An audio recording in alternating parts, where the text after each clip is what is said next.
people can come to get a little slice of Japan.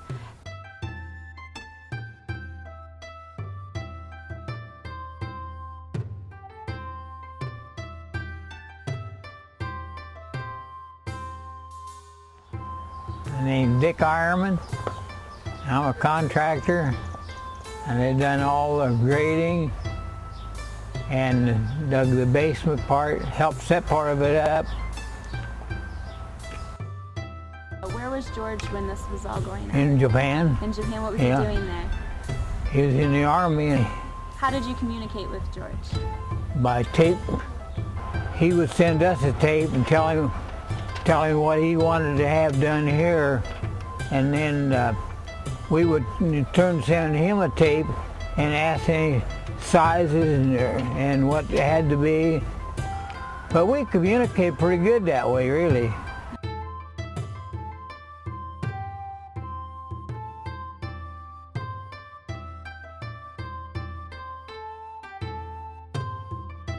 I'm Shirley Cox, and I live down the street, just a couple of blocks, but I really didn't get involved with the tea house till about 1979, when they needed someone to continue the tours, and Kay had been doing the tours, and I had helped out a little bit.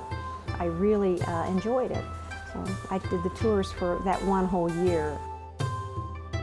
On the tours that I had, most of them were big bus tours from out of town, and I also had some school tours, and I even had my own kindergarten class that I did after that first year when I was teaching. And basically, you know, I would bring them in the front door here, we'd take off our shoes, and at that time there was a tatami mat, and everyone would sit down and we would talk about the tea house and how it had come to be, and all the things that were in it. My name is Mary Alice Holmes, and at the time I became acquainted with the Kyoto Tea House, I was teaching at Otterbein College. And I also wanted my students to learn how to make tea. I made it a point to bring my food classes to the house and go through the tour, and we would sit at a table like this.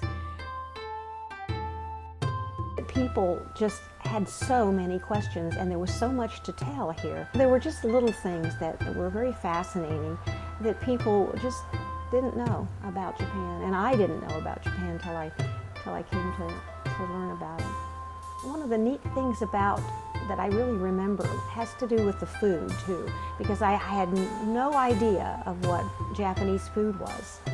So, and Kay would make Japanese food. I think she called it sukiyaki, and it was her own special pork dish. And I learned to make some soups, and I guess that was one of the things that I have to say really affected me. And to this day, I just love Japanese food. For me, having been a part of this has been very, very important.